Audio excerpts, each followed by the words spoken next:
Hello everyone. Today, let's dive into something that people often overlook or completely disregard. But if you pay just a little attention before entering a trade, it can make a difference and significantly boost your win rate to the next level. That is momentum. The price is momentum. Most people don't talk about it much. And I'm guilty of that too. That's why this video will be a bit more advanced.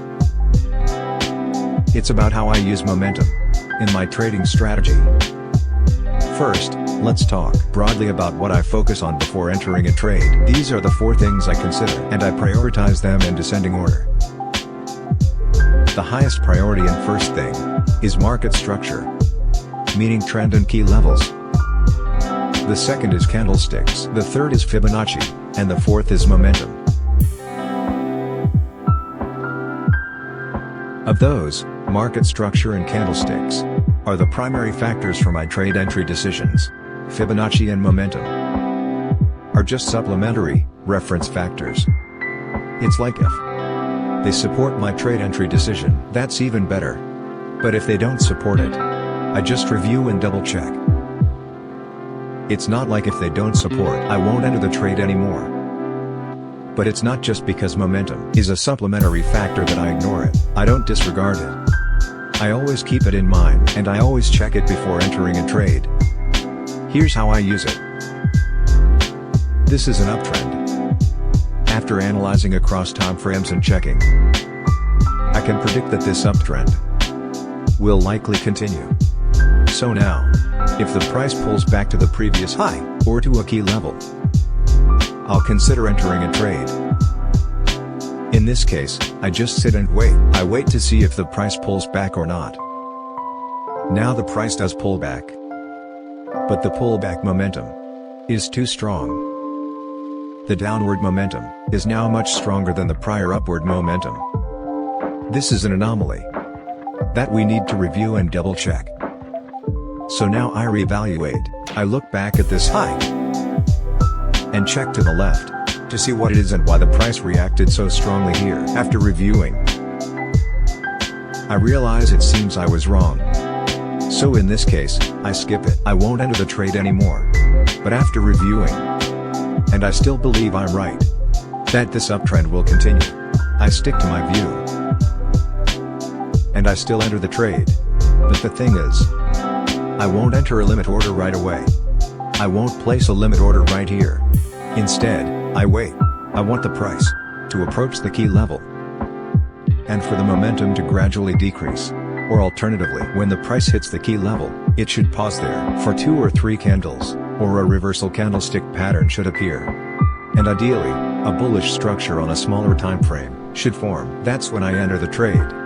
But in the case where the downward momentum is this strong, even if we're right, if we place a limit order right here in this situation, it's very likely we'll get stopped out immediately, hit by a stop hunt. Case 2. It's still an uptrend. I still predict this uptrend will continue. And now I just wait for the price to pull back. The price pulls back, and the downward momentum is weaker than the prior upward momentum. This is a normal and very favorable situation. The momentum supports my trade entry decision. So at this point, I place a limit order. Just like in my other videos. Case 3. Still an uptrend. I still predict this uptrend will continue. And I wait for the price to pull back to enter. In this case, the price pulls back with a strong downward force. The downward momentum is strong. But the prior upward momentum was also strong. In this case, the downward momentum and the upward momentum are equally strong. So for me, in this case, momentum isn't an issue. If I still predict this uptrend will continue, I still place a limit order as usual. But in this case, the limit order might have a slightly wider stop loss. That's how I use momentum. It's that simple. Now let's go to the chart. This is a trade where I used momentum to decide whether to hold or cut the trade. When the price pulled back, against my initial expectation. This trade was quite emotional, as the price hit 2-hour profit and then kept hitting stop losses. Let's start. This is an uptrend. So now I only have two choices. The first choice is to enter a buy order, following this uptrend, because I know this uptrend will likely continue. The second choice is to not trade at all and stay out, because I'm not sure if this uptrend will continue or not. In this case, I don't have a sell option, because the trend is still an uptrend. Only when this uptrend reverses to become a downtrend will I have a sell option. But in this case, I either buy or stay out. So the next question is, how do we know if this uptrend will continue or not? We check again. We check by looking at this price zone, this high, to see if it's significant. To know if this high is significant, we scroll to the left to review past price data. Looking to the left,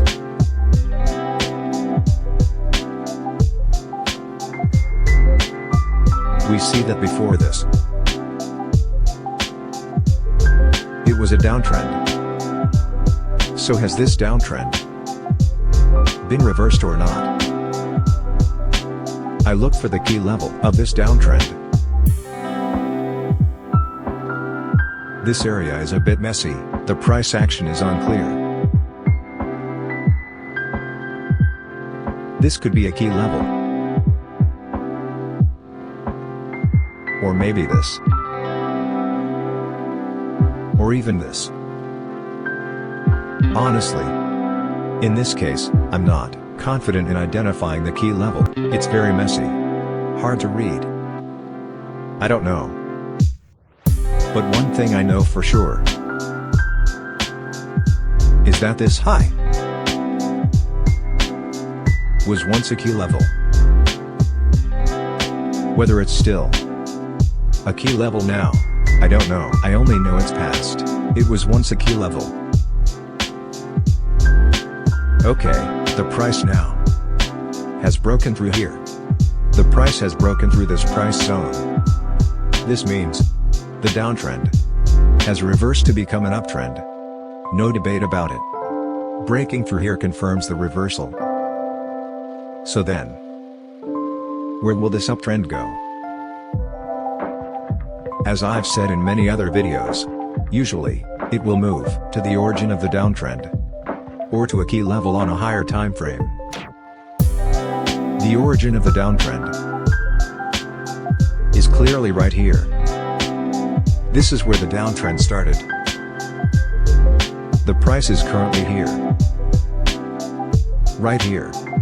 It's nothing significant. To me, it's insignificant, so I predict the price will continue to rise.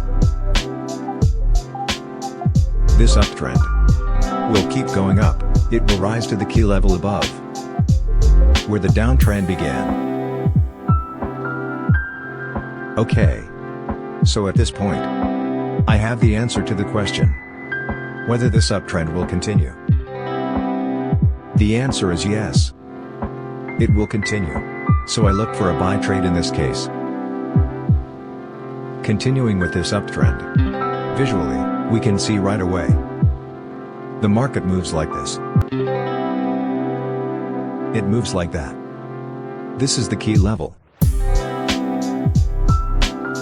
And this is the previous high. The price has broken through the previous high. We can see right away, this is a true breakout. It's very clear, right? But I recommend we should practice being cautious, not reckless. We still need to double check. I check by dropping to a lower time frame. This is a lower time frame. Looking here, it's clear. This is a true breakout. No debate about it. It's a true breakout.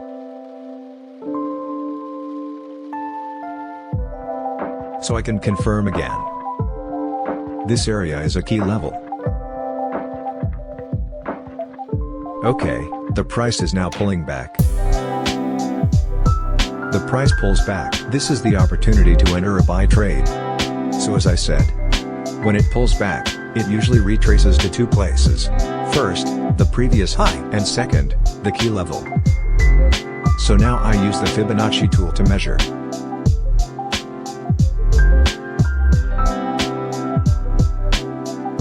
I measure Fibonacci and see that the Fibonacci price zone from 0.5 to 0.618 doesn't align with the previous high. It's below the previous high like this, meaning the price hasn't moved beyond the previous high.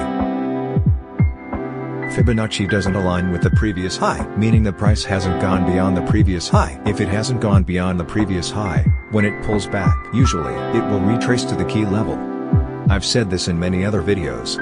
Using Fibonacci, I can predict the price will retrace to the key level. In this case, you can absolutely place a limit order like this.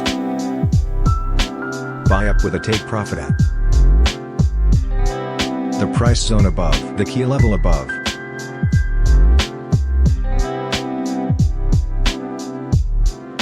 And now, the price has retraced to the key level. If you haven't placed the limit order, haven't entered this trade, cancel it for now.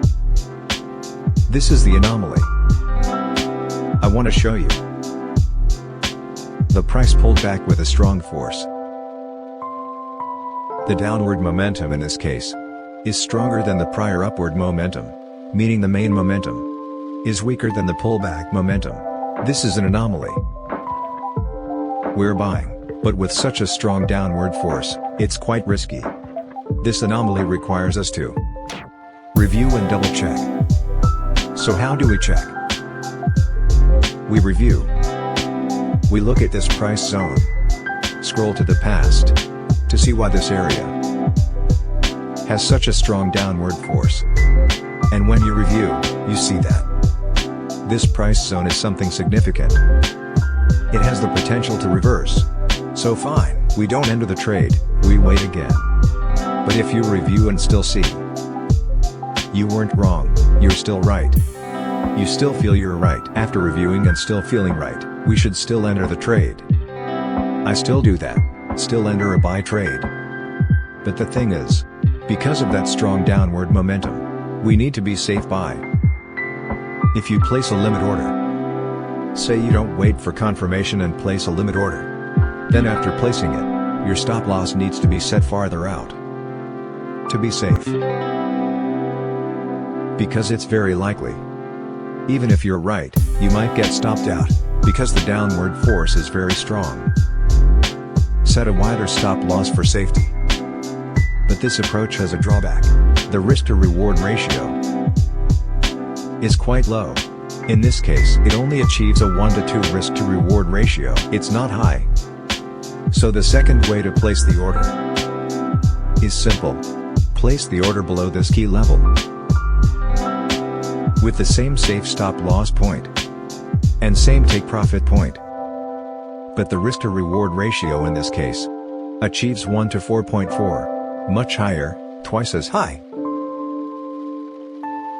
Between these two order types, each has its pros and cons.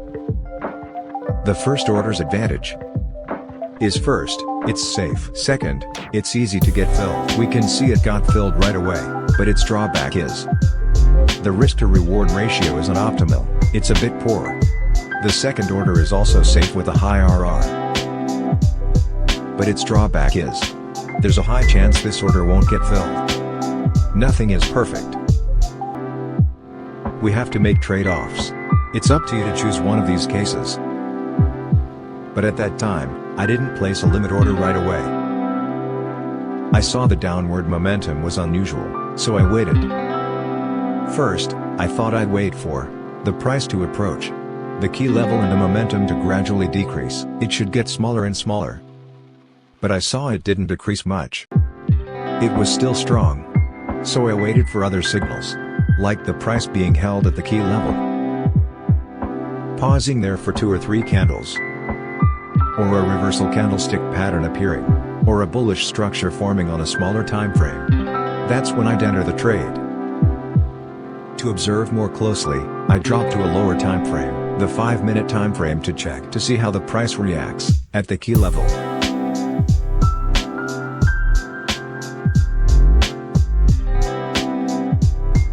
The next candle is a long red candle like this. If we look at this red candle, we might think this key level has been broken. The trend might reverse to a downtrend, but not yet. This is just the start of a break. What if the next candle is a bullish candle? We can't know, so we need to wait. If the next candle is also a red candle with a body not too short, a medium body, then it's likely this key level has been broken.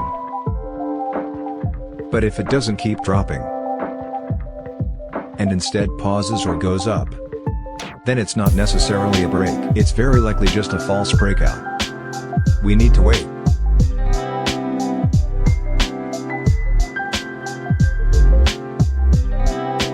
The next candle is a spinning top, pausing. Then the price goes up like this. And when it goes up like this green candle closes. At that point, it closes as this green candle, forming a reversal candlestick pattern in this case. Though it's not a strong reversal pattern, it's just a type of candle, like a dark cloud cover. Not quite an engulfing candle, but it's still a reversal pattern. Plus, looking at the smaller time frame, it hasn't broken. It's likely just a false breakout. It's like the market is trying to push us out of the trade. Even if you're right and you enter the trade, it wants you to get stopped out or pushed out of the market like that. It's not like you enter and profit right away. I believe this is just a stop hunt for traders who placed a limit order, but with a tight stop loss. I think so. So at that point, I entered a buy trade in this case.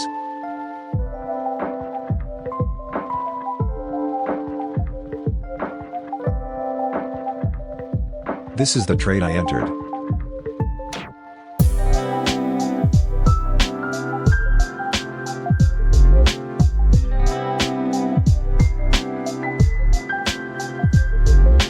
The price went up. It reached the previous high here. Now we need to manage the trade.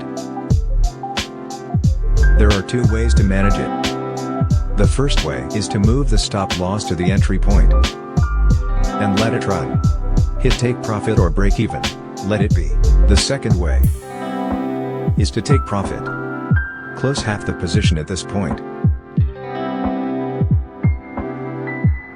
Close it at a 1 to 2 risk to reward ratio. At that point, I closed half the position.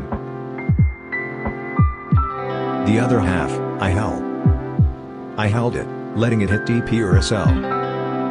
If the other half hits the stop loss, this trade would still be profitable. I'd still profit about 0.5 R. Overall, I'd still be in profit. This is what I want to show you. On a smaller time frame. Honestly, this trade of mine wasn't a perfect trade, not overly optimized. I entered a bit early. If I had been patient and waited longer, the result would have been different. Now the market has formed a bullish structure on the smaller time frame. It's very good. This area is insignificant, it keeps rising. The key level of that bullish structure is here.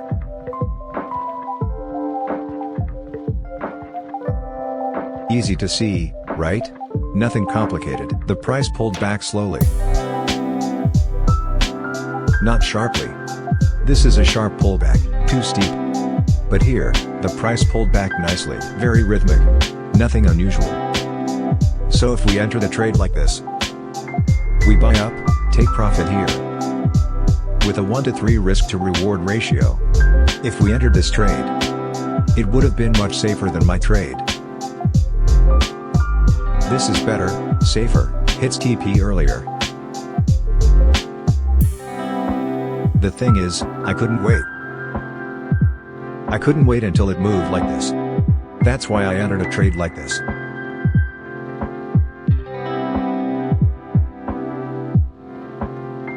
Now I closed half the position and kept holding the profit.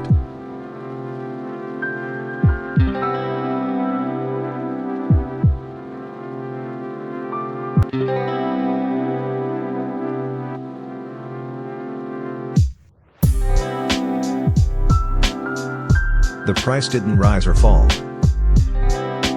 It went sideways in this price zone, no movement. There was a point when the price went up.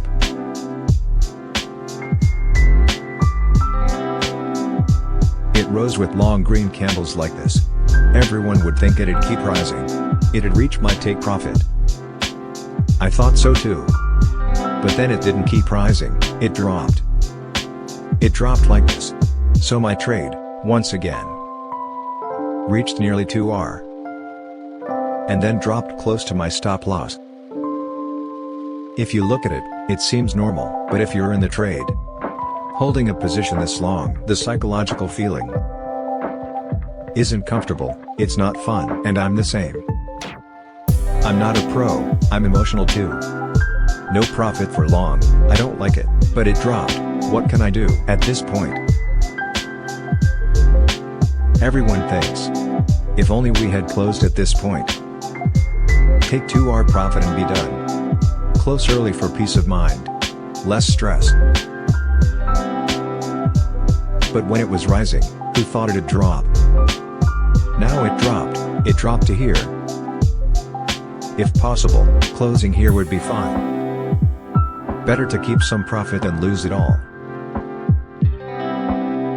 If it hits the stop loss, we lose more. Closing here reduces the loss.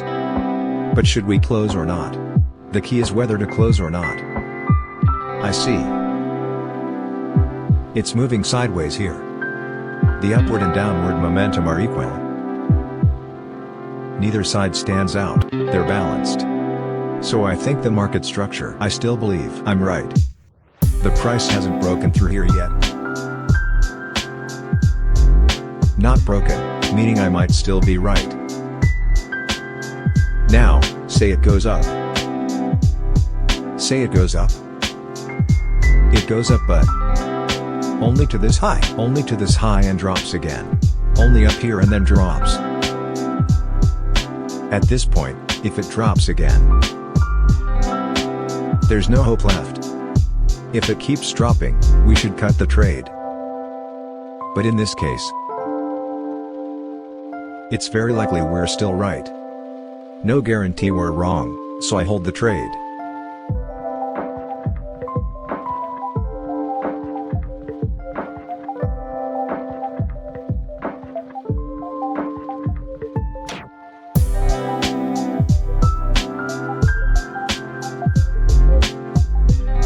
Finally, the price hits take profit.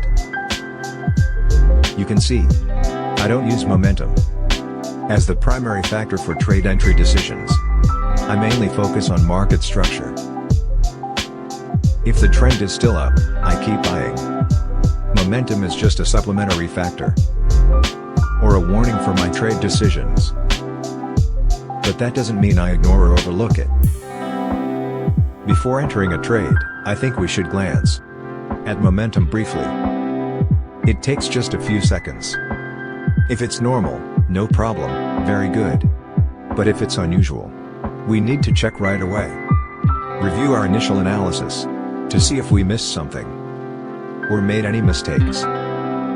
Making a habit of checking momentum not only helps us avoid unnecessary mistakes, but with practice, it increases our market sensitivity, like a mechanic who, with experience, can just glance or listen to the machine sound and know what's wrong without needing to inspect it. That's the entire main content of the video. Now, goodbye everyone. See you in the next videos.